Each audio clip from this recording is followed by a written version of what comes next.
All right, so we're live. We're live? We're live. Okay. So welcome to HOA Crusades. This is episode, I'm really not sure what episode this is. I've lost track. And because we've been recording them out of order. But this is Monica. Hi. Monica B. So Monica is on the board. You're the treasurer of one of our associations. And the title of this episode is Conquest. Because you guys completed my conquest of the top of the hill. Oh, okay. Yeah. So when I first got into, even before I was into property management, when I first took over that first phase of the Squire, we'll call it. So it didn't make sense to me why there was 3 associations all next to each other that were all like super small. Right. They were all kind of built at the same time, looked the same, and were all right next to each other. But they had 3 different boards, 3 different landscaping companies, 3 different management companies, 3 different trash contracts. Just it did not make sense to me. And it also seemed like there was a rivalry between the 3. Oh yeah, I don't know why. long-standing feuds and like contention for no reason. Yeah. And so one of the obvious things that I saw when I first got there was, man, how much more efficient could things be if they were all under one roof? Yeah. Or at least and cost effective. right. Yeah. So, and I talked to the different boards and everybody said that was impossible. And I talked to the different management companies and said, no way. There's no way that can happen. People, these rivalries have gone on for decades, 20, 30 years. And it wasn't going to happen. So, and then there was the other complex, the new luxury apartment complex at the top of the hill. The landing. Yes. It's okay. Okay. The landing.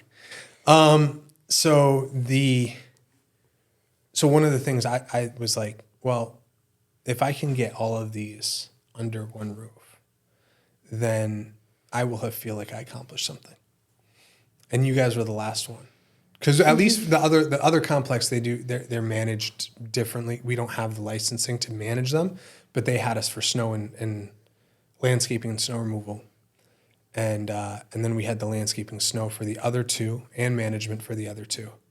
And then finally you guys came on board and signed up with us. So, and it's been, I actually had to like find a new purpose after that. Because once I had like a few weeks to a month after you guys signed on where I was like, okay, I accomplished everything I set out to do. Now what?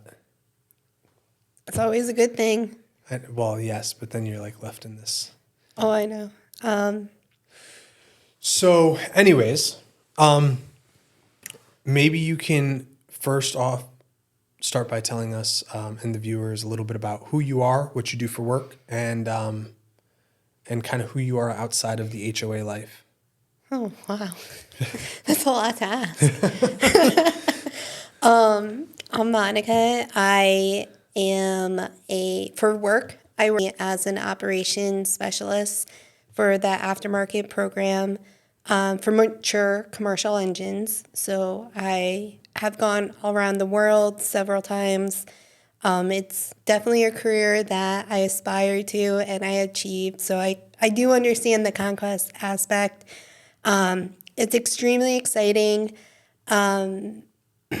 Outside, I like to take long romantic walks down the aisles of Marshalls and Home Goods. Who doesn't?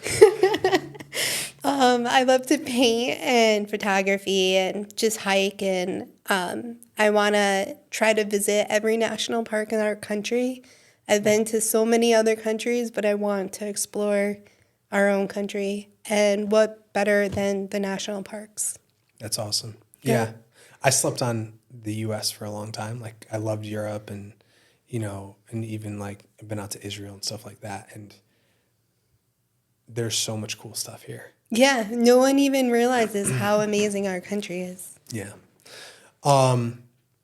So talk to us a little bit about your experience in an HOA and how HOA life has been for you?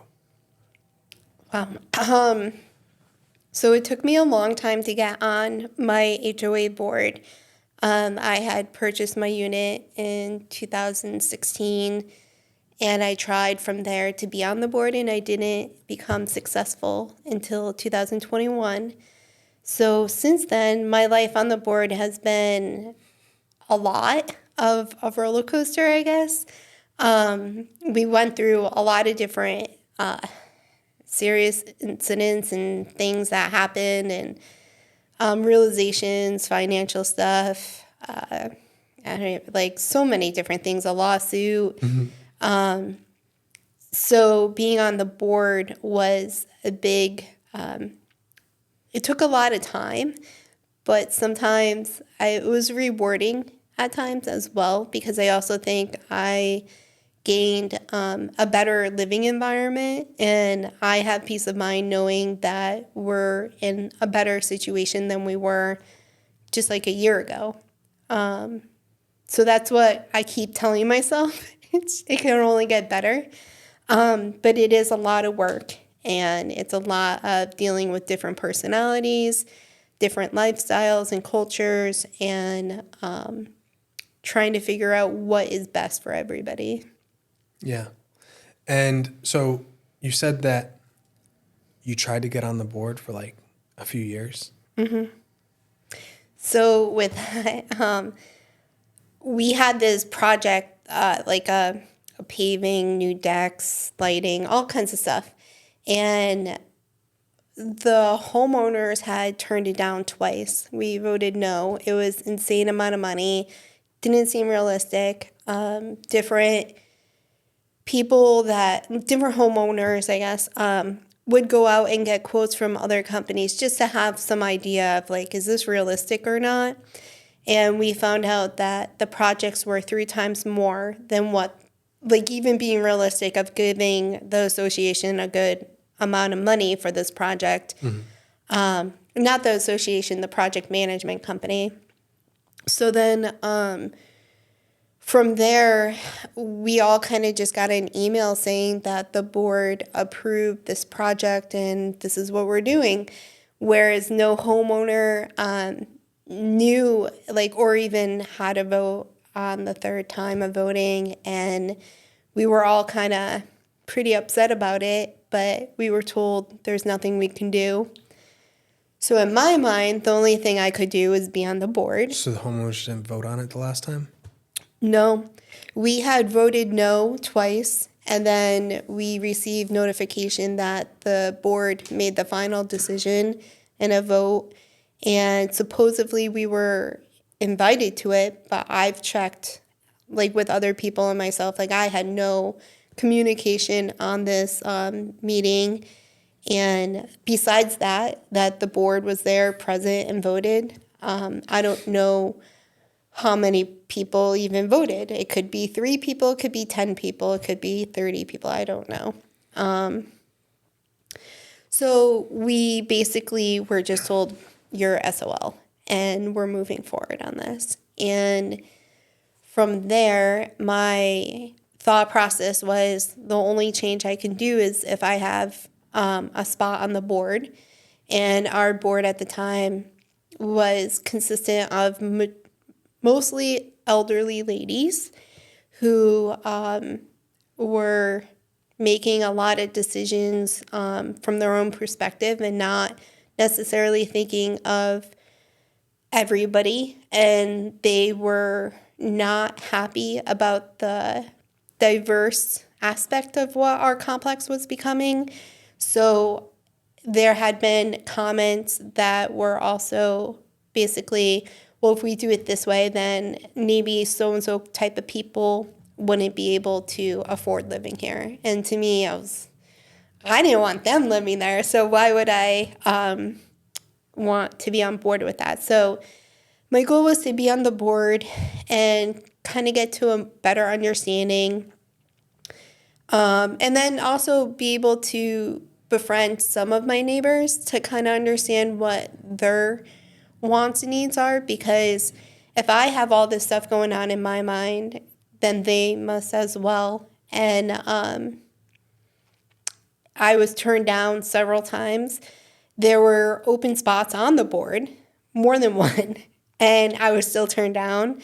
It took me confiding in some of my neighbors that were also elderly, telling them what was going on and how I consistently got shot down. Even I was told at one point, like, you need to bring a plan to us and like prove that you want to be on the board. So I put a whole entire business plan together. Like I'm a go-getter, so I'm gonna do it. And I was turned down.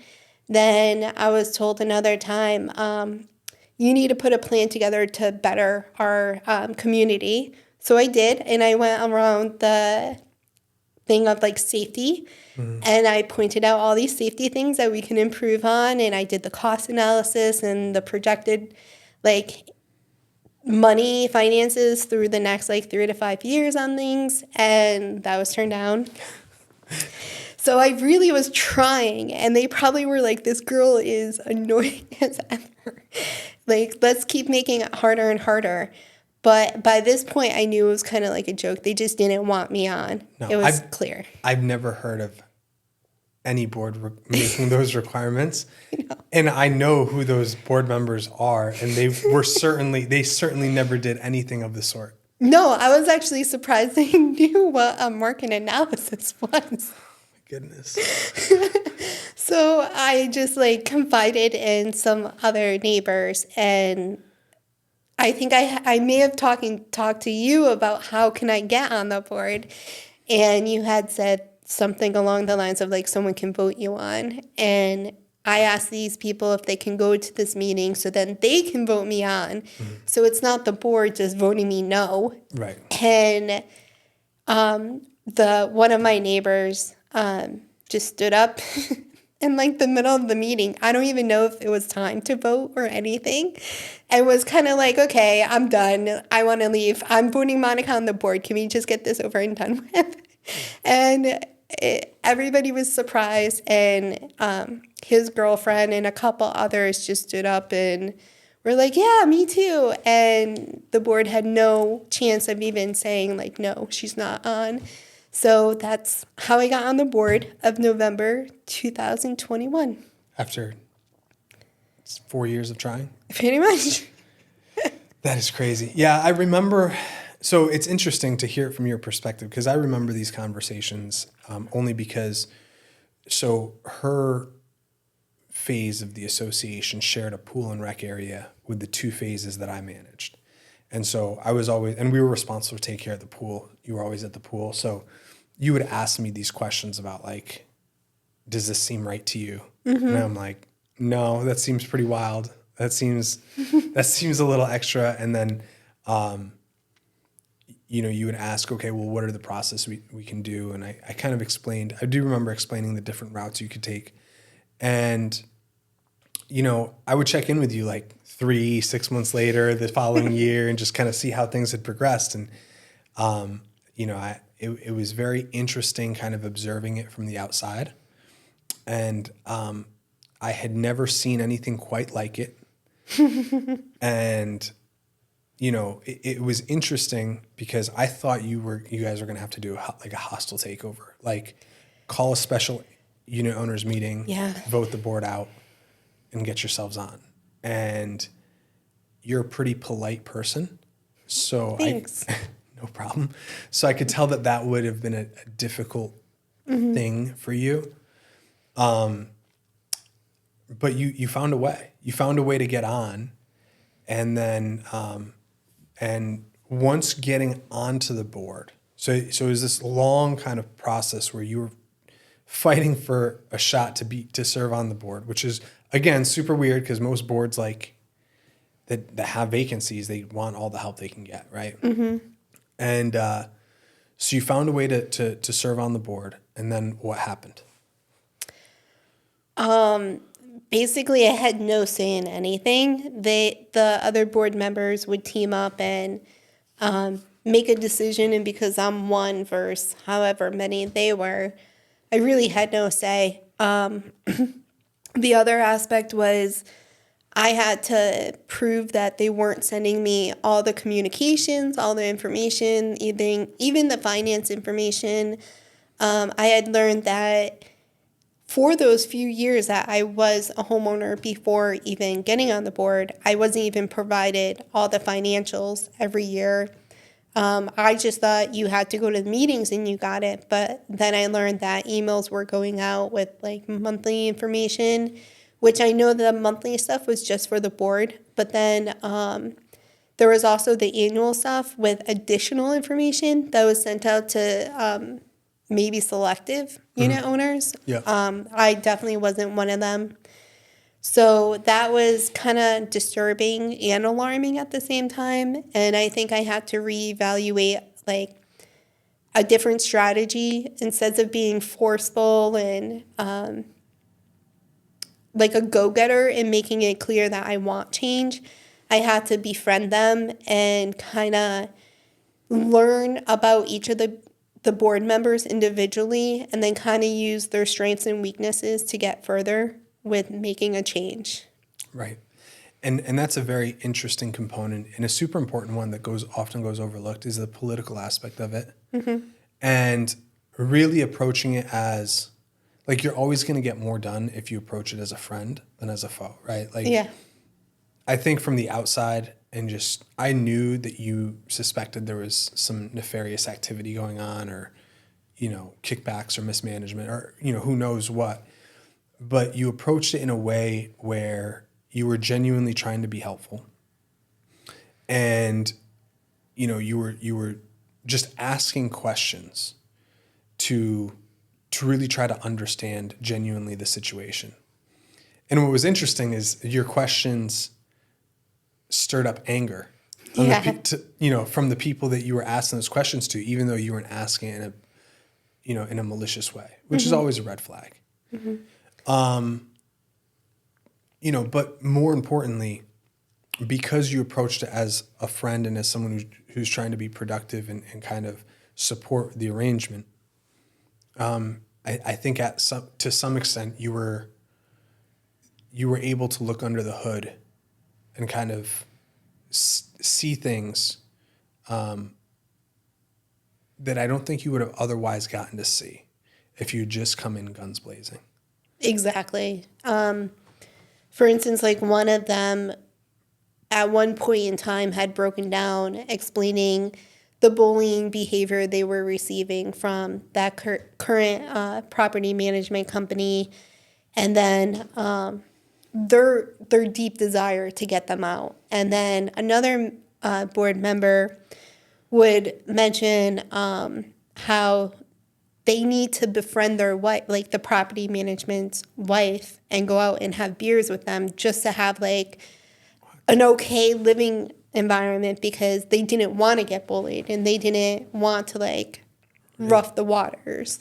Interesting. Yeah. So in my perspective, it was the property management company that was bullying to control the situation, and they were basically the ones that weren't 100% clear in what was happening with money. They weren't clear with what we were paying for. For instance, if we were doing a pavement project that was supposed to bring 8 to 12 more parking spots, but then we didn't get any more parking spots, what happened? Like, it's fine if we don't have parking spots, but please explain what happened to prevent that from happening. Mm-hmm. And instead, we received hostile feedback and anger and bullying. And that's when I kind of was like, okay, obviously they're doing something. The only reason why someone is like that is when they're hiding something. Mm-hmm. And it's probably eating at them, and I would hope in some way that they don't want to be making these bad decisions, but yet they're doing it. So maybe I can try and come in like a nice person, understand their situation and ask questions and be understanding, make them think I'm understanding, and yet I'm really just like probing for information. Right. Which you shouldn't have to do. It should be readily accessible. But yeah. Talk to me about some of the information that you were having trouble obtaining? Pretty much everything. I would ask for finance information from even just a few months prior, and I couldn't get it. I would ask what's going on with our cleaning situation. We were paying for a cleaning company. They weren't coming. Do we still pay them if they don't come? Couldn't even give me an answer. I would assume that if a service isn't provided, we shouldn't have to pay. It could also be, it was like even the pool situation. I think there is a situation where we could have paid a year up front of whatever the fee was per quarter, per month or something. And we had the money for it, but yet it was turned down because they just didn't want to do it. But why not if this is a community aspect that pretty much was the only park our community has, Right. then why not invest in it and make it better and make our environment and our community a more attractive place and a safer place and pleasant and stuff. And I couldn't get to the bottom of why that was an automatic no. So it's small things like that where it would be beneficial to a lot of people, but perhaps not the board, or perhaps the property management company just didn't feel like doing it, or they had other thoughts in mind for whatever money we had in our account. Yeah. No, that's really interesting. And so eventually you were able to obtain some of this information, or not really? I don't necessarily know how much of it was fact or fiction. It was a lot of he said, she said. Once we got the property management out, it became a lot of pointing fingers and blaming everything on them. But then when I started seeing files and emails and approvals from the board saying, okay, go and pave this and cut this wire, we'll figure it out in years to come. And now we have a situation where we don't have electricity to a light post that is really important because we need to see at night. So it's those kind of situations that I think people will point the finger and say it's a property management company, but yet they were straightforward and said, hey, this is what the outcome would be. Do you want to do it or not? And it was still approved by the board. The other sneaky thing that I think the property management company had done was they only went to specific people. So on an email like that, I wasn't copied. Other board members weren't on copy. So it was like they went to certain people with certain information and approvals and not everybody, when currently our board makes decisions together as unanimous. We won't go forward with something without discussing and really analyzing the best thing for the complex. Right.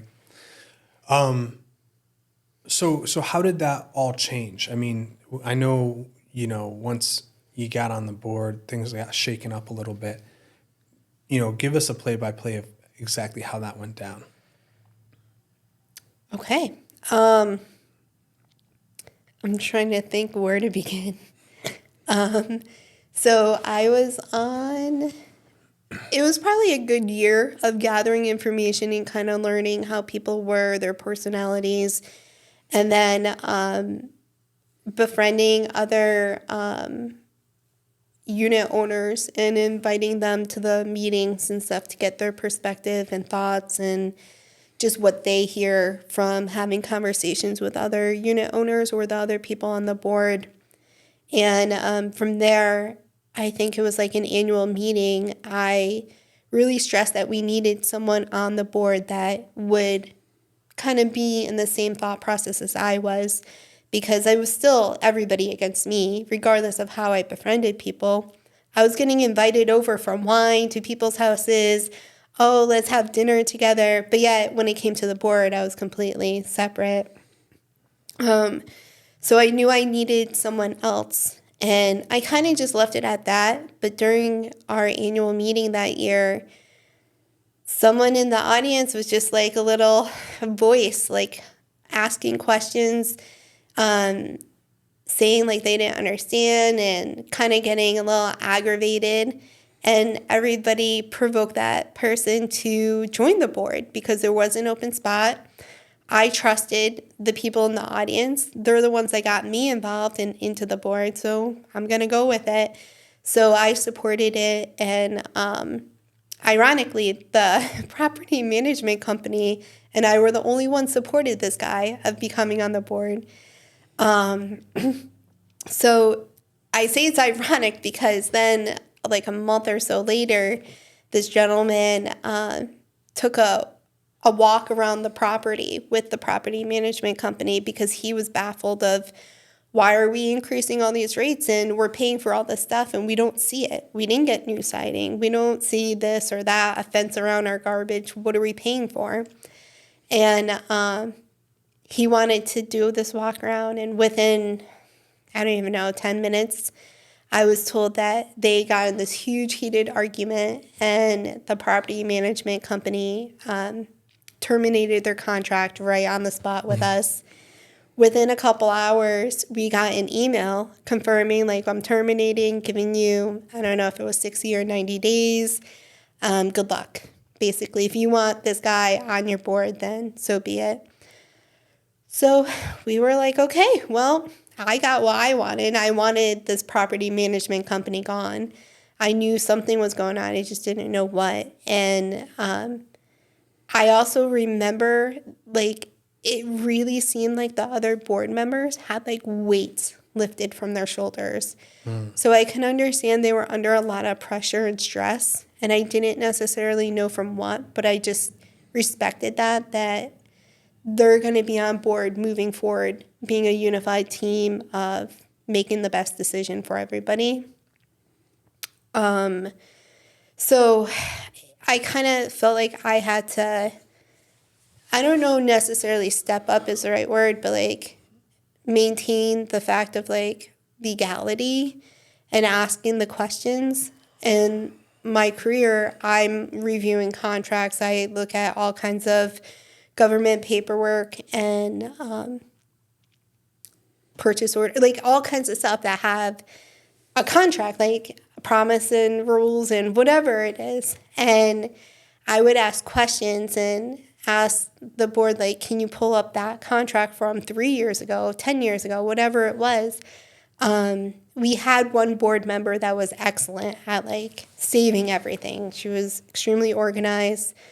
So she would pull up things and we'd review contracts. Had to put this one gentleman in his spot of like, nope, we can't do this. We can't jump the gun on this way or that way because we need to stay in line and like do things correct. Unfortunately, even though there was emails and conversations telling him he was not to fire the landscaping company, we were going to fire them. We just needed the contract to find out how we could fire them. But he was not to do anything but ask for that contract to the property management company. And instead, he shot off this really long, explosive email about how awful the landscaping company is, that we terminate them ASAP. The property management company came back, letting us know, like, listen, per the contract, you have clauses. You can't just do that. I don't want you guys to go down, like, a rabbit hole of, like, anything bad can happen. And even with the rest of the board saying, stop, we cannot do that. We need the contract. He still fired back again, confirming they're done. And then we got hit with a lawsuit because of that. So just before the lawsuit happened, you guys hired me. Yes. So property manager quits, just to recap. Mm-hmm. This new board member ends up becoming the president. Oh, yeah, I forgot that part too. Yeah. He became the president. He pissed off the property manager left. Mm-hmm. Probably all for the best. I mean, yeah. I think that this individual accomplished what needed to happen, right? A blessing in disguise. Right. And but I think the there's good and bad to everybody's personalities, right? So the plus side is he was able to shake things up enough to cause this change. But then he did a breach of contract, terminated the landscaping company, and hired himself as Oh the, yeah, that was the other part. as the new landscaper. And then that's kind of when I came in, because you guys need a new management company, and you're like, hey, this guy's right next door. He managed these other 2 properties, and so, from my perspective, like I think I had been on the job like a week. And then I got served papers, got served lawsuit papers for you guys. And I'm like, okay, well, this is interesting. And I'm looking at the emails. I'm like, hey, can you guys send me all the emails regarding this? And I'm reading through the emails. I'm like, nope, the property manager told you this was wrong. You did not ask for the contract. And then you, in that email, fired the landscaping company and hired yourself. And I'm like, if this goes before a judge, it's not going to look good. Right. And it was a $20,000 lawsuit. And, fortunately we were able to negotiate it without having to get any other attorneys involved. We just paid their attorney's fees, but I think we settled for like $3,900, which I thought was a big win. If for nothing else, the fact that you guys had a mountain of crap to try to wade through, and you weren't going to see daylight on that lawsuit for another 1.5 years. It was just going to be hanging over everybody's heads. Every board meeting, you guys would be talking about it and fighting amongst each other and like pointing fingers and blaming. And, because I remember we brought this to that board member's attention, and they, denied all responsibility. Yeah. Right. And so it was like one of those things where, with all the things that we had to do coming into a bad situation, and like this rolling dumpster fire, just, cruising along, we were like, all right, this is something that if we can settle it, let's just get it off our plate and then move on to the next thing. And I think it was a big win to settle that the way we did it, and so efficiently. Like, we were able to get it done within a few weeks. And then so we had a unit owners meeting to discuss that. Oh, and so we had a unit owners meeting, or I think it was a unit owners meeting or a board meeting. And there was a bunch of unit owners at it. And there's this very, I don't want to say litigious, but a very rule-oriented individual, unit owner, who started asking questions about when each of the board members were elected on. And mid-meeting, like, I'm just trying to catch up on the docs, and we're finding out that there's really only supposed to be 3 board members per your bylaws. And there were currently at that time 5 board members, and no elections had been held because the previous property management company didn't hold formal elections with nominations and stuff. It was just kind of like this thing where if you were serving on the board, you just kind of rolled on. Yeah, you just kept doing it. Nobody was up for re-election. There was really no vacancies. Then he added 2 vacancies to a 3-member board, so it was 5. And it was like, so who's formally on and who's not on? And we had to go back and look at the minutes and try to figure out, okay, who's legally a board member and who's not a board member. Yeah. And then we had to have a meeting, an election to fill the vacancies. Which was 1 at first, if I remember. It was 1, but then the president stepped down because he wanted to be the landscaper instead. Because it would have been a conflict of interest if he did both. Right. Yeah. So he stepped down, creating a 2nd vacancy. You guys filled those. Then you guys promptly assigned officers. And then the one who had been elected back on but used to be the president and wasn't going to be the president because you guys had chosen someone else for that role, she got mad and then quit. Yeah.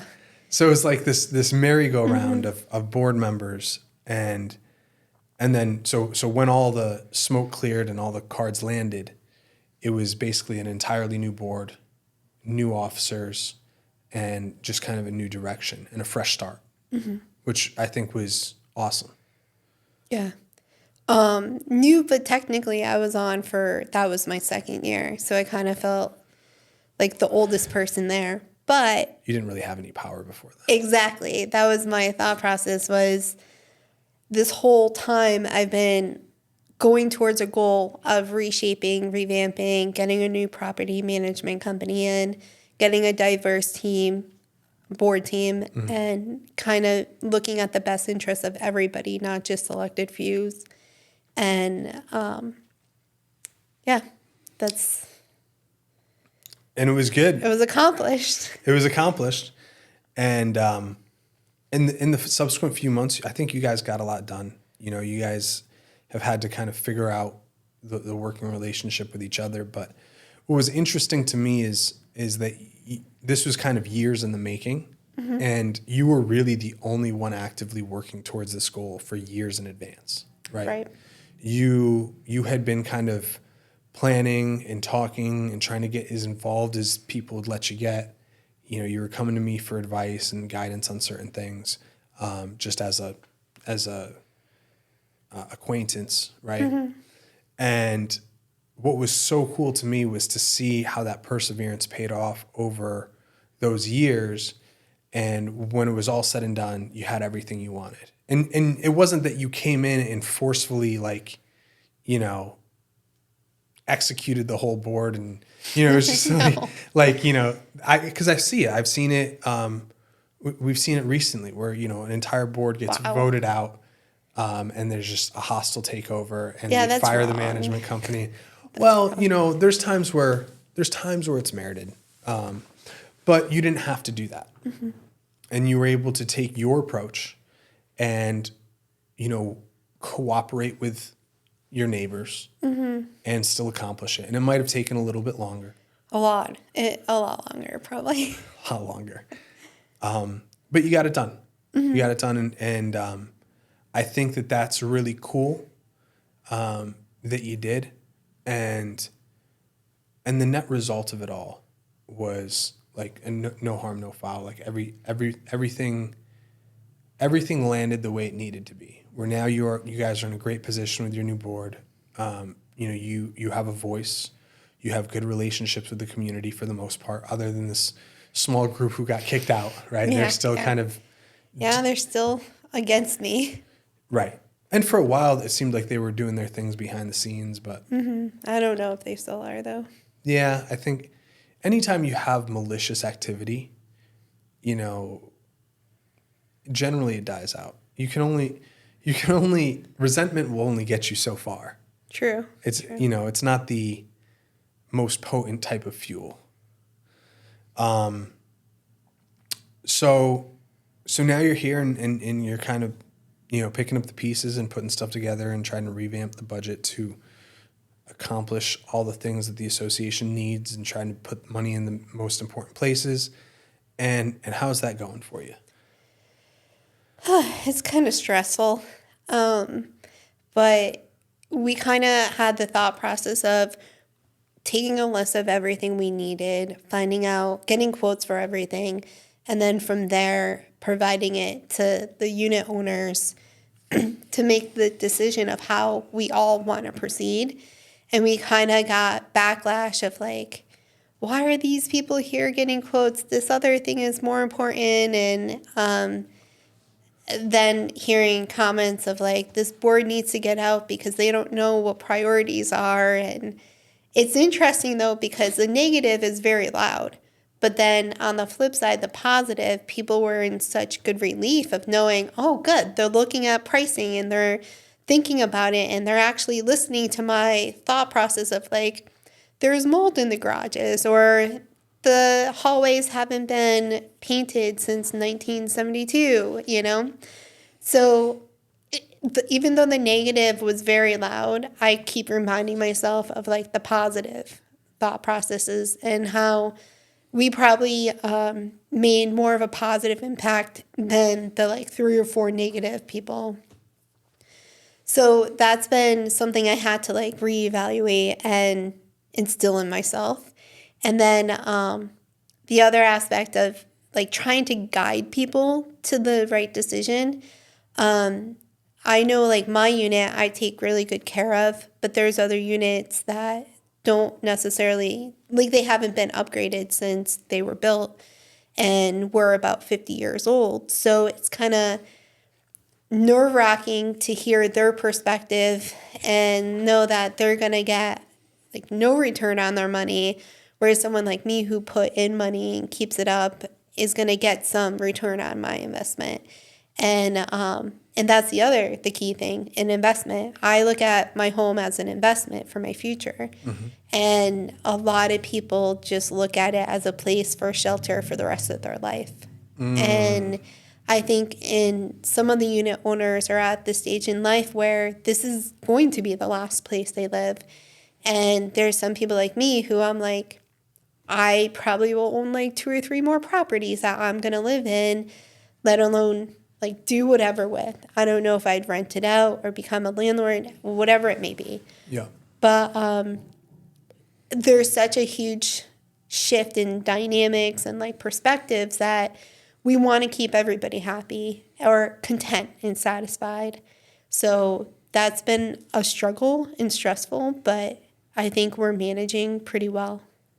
Nice. Yeah, I think you are too. And I think by and large, you guys have had good responses and feedback from people.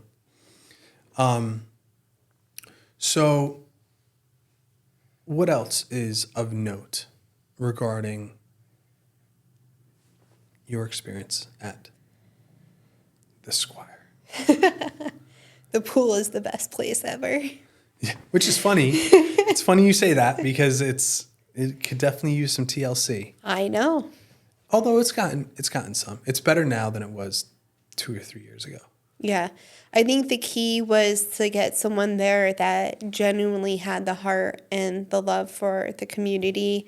And she takes really great care of not even just the pool area, but the people that go to the pool. And it became more of a community of like the 3 associations coming together and having some just friendly conversations, swims. I don't know, like who can swim the furthest underwater competition. You guys are having hold your breath competitions while I'm not there? There's a lot of competitions that happen sometimes. Really? Yeah. Fascinating. And it's nice when like some people will come up to the pool with not just a pizza for themselves, but they'll buy an extra pizza and hand out slices to others. So, and I like coffee. People would bring me coffee. Who doesn't like coffee? It's awful. It's awesome. Right. Nice. So yeah, it was a really great community. And it's unfortunate it's only a few months out of the year. But I think the key was the person that manages it, and she brings us all together. That's awesome. That's awesome. And I love to hear that because I was the one who put her in there. I know. I remember. And that was kind of like it was a little bit of a risk on, for me because, she was looking for a really cheap rent. She was in between kind of phases in her life. And, I knew her for a couple of years and I liked her as a person, but, she had her own personal issues that she was dealing with. And I was like, it's a lot of, it's a lot of responsibility, and it's like had the potential to make me look really good or really bad. And I'm just really grateful that, she said, hey, listen, if you, give me this opportunity, I'll make you look like a genius. And she has. I don't know about genius. Well, what did she say? She said, I'm going to make you look like it might have been a genius or a hero. A hero is more like it. But I mean, not like superhero or anything. No. It was just, but it was a super obvious thing where we were able to remodel it because it was like someone had been in there for like 12 years and they had never done any repairs. They had cats. It smelled like pee. It wasn't insulated. There all the appliances were broken. Mm-hmm. And it was just ugly and dark and dingy. Yeah. And I had to pitch the board. I'm like, hey, guys, you guys have $10,000 left. If we take this and spend it on remodeling this place, we can rent it. And we can rent it for X amount of dollars, and we can comp part of that. And whoever rents this can take care of the pool. Mm-hmm. And, they went for it. 2 of the 3 associations went for it. And gee, I wonder what the third one. Yeah, right. And fortunately, that's all we needed. That's all we needed. And the income that the rental produced was able to kind of cover expenses.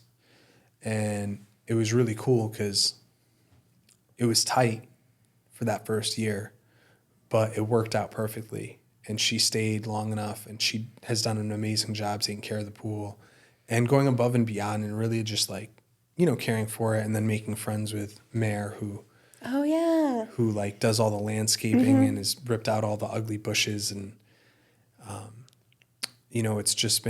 it's been really cool to just see people invested in the property. And I think that's one of the biggest lessons I've learned through all this is find people in the community who care, who have a vested interest or have like a passion regarding a piece of the community or the association, and let them do their thing. And this isn't with every, I'm learning that this is a management style unique to me. And it's not everybody's super thrilled about it, but I'm the type of person where I'm totally fine if someone has, like, let people do what they do, right? So if someone has a thing that they're good at or that they like to do, I put them in a position to do it and I let them run with it. And I try not to micromanage, and I just try to like give people the benefit of the doubt. And usually that works out really well where, if you put someone in a position to do something they love to do or something they're passionate about, and you just empower them to do what they see fit, usually they're going to do a good job. I agree. It's the passion. That's what motivates the average person. Yeah. And I think that pool has been, where the communities have come together. And if it weren't for, because that pool was closed for like 2-3 years. Yeah. We finally got it open. And if it weren't for that pool, I don't think any of the rest of bringing the 3 communities together would have ever happened. Yeah, no, I wouldn't have been able to really converse with you and ask you questions. I also use the pool area as a great common space of like if I saw someone from our complex up there, I just introduce myself and ask them questions and just get to know them. Yeah. No, that's what it's for. That's what it's supposed to be. So now you guys, you're on the board. You've got a functioning pool. There's obviously plenty left on the plate. What are your goals moving forward over the next couple of years, and kind of, what's, now that we've been working together probably, actually not that long, maybe 6-8 months? March, April, May, June, July, August, September, October, November. 9 months. 9 months. Wow. It feels like a few years. I know. There's been a lot that's happened in 9 months. So, now that we've been working together for 9 months, and how are you feeling about the prognosis of the association? And, what are some things that you feel is going to be important down the road? Okay, so I'm concerned. I want to do like a projection plan, if that's what it's called, for the next 30 years. Reserve study. Reserve study? Okay. I definitely want to do that. I know it's going to be costly. Yeah. And I know at least half of the unit owners would probably not like it.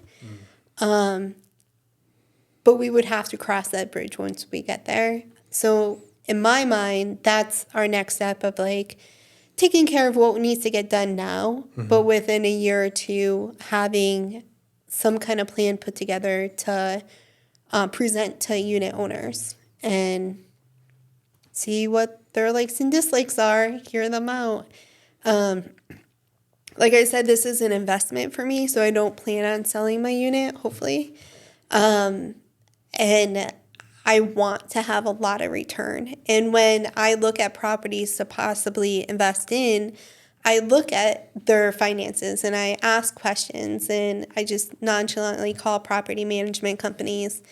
And it's interesting that I've come to the conclusion, if a management company is willing to give you the information, they're perfectly fine. But if they're not willing to give the information, or even to the fact of like, just go on our website and you go to their website and you have no idea what to do, there's something shady going on, because they purposely make it difficult to find the information for a reason.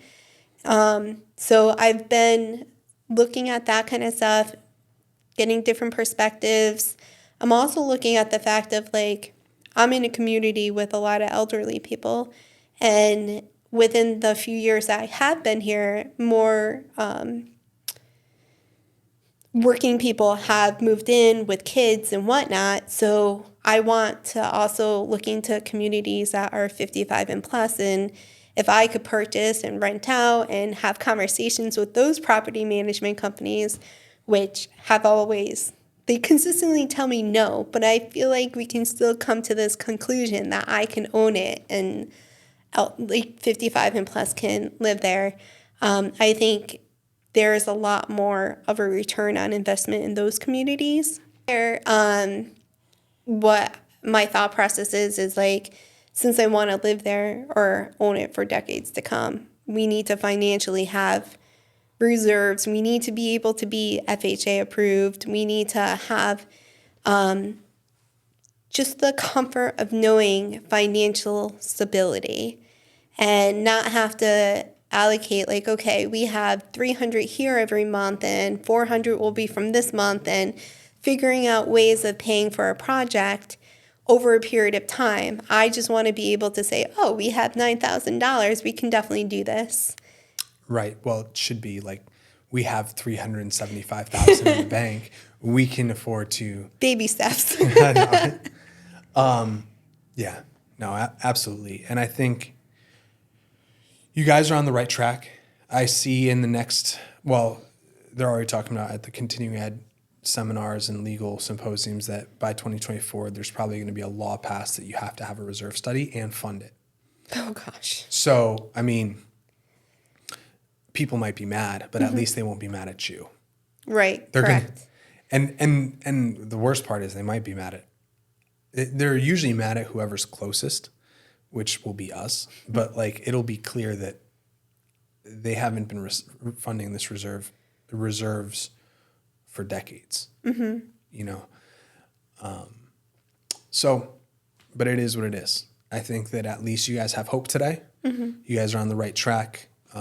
There's some transparency. There's some dialogue happening between unit owners. There's participation.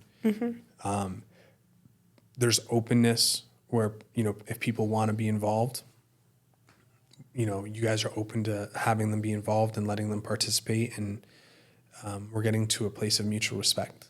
And it was really interesting.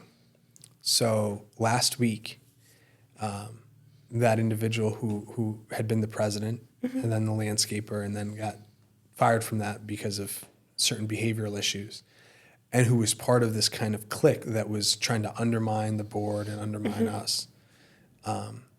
He got his truck stuck on a stump last week, and he called me and he was like, hey, listen, you know, I did this. I was trying to be nice and let someone through.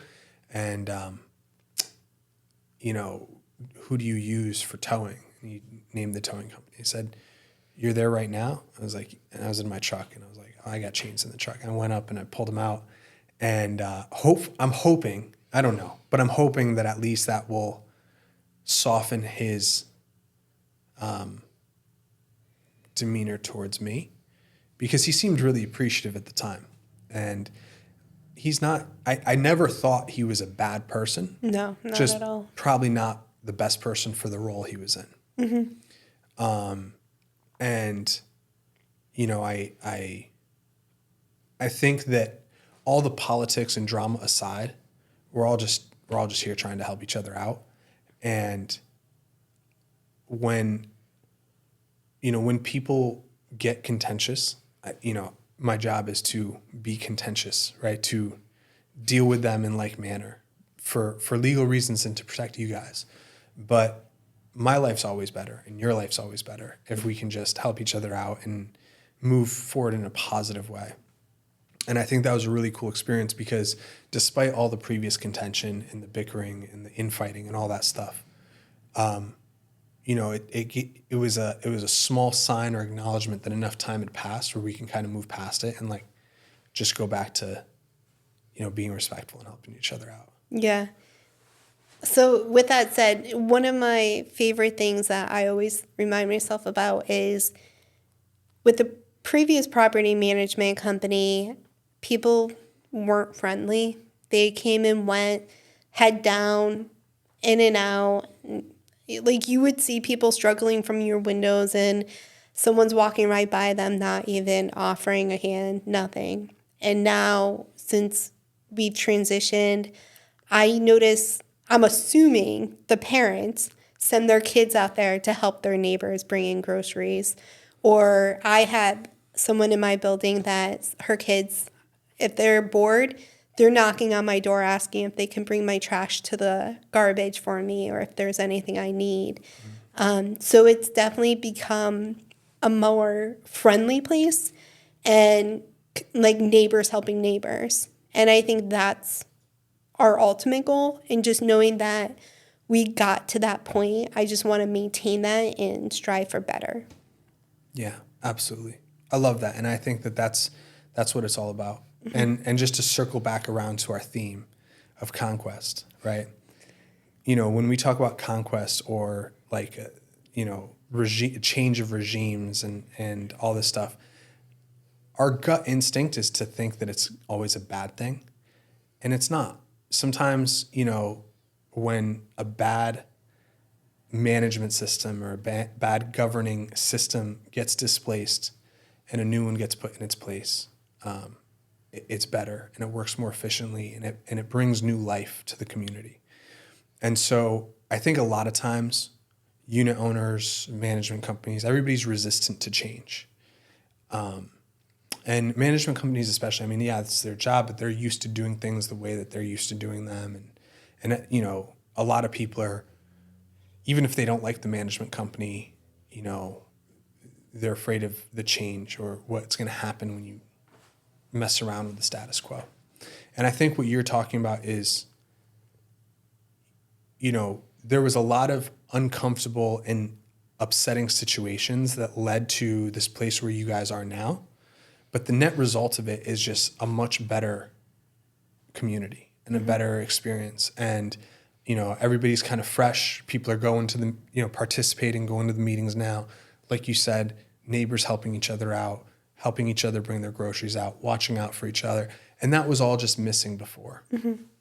And so sometimes, conquest, sometimes the regime changes, sometimes this whole, rise and fall of boards and governing systems is really a positive thing, and it helps bring new life to the community.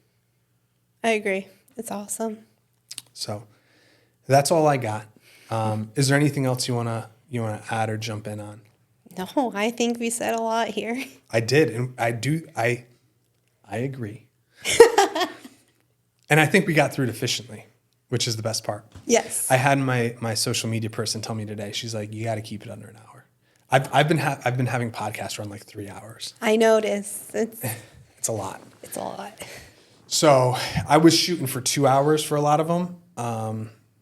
And now based on her comments, we're going to be shooting for an hour. So I agree with her. I'm glad she said something.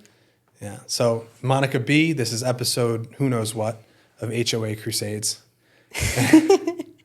And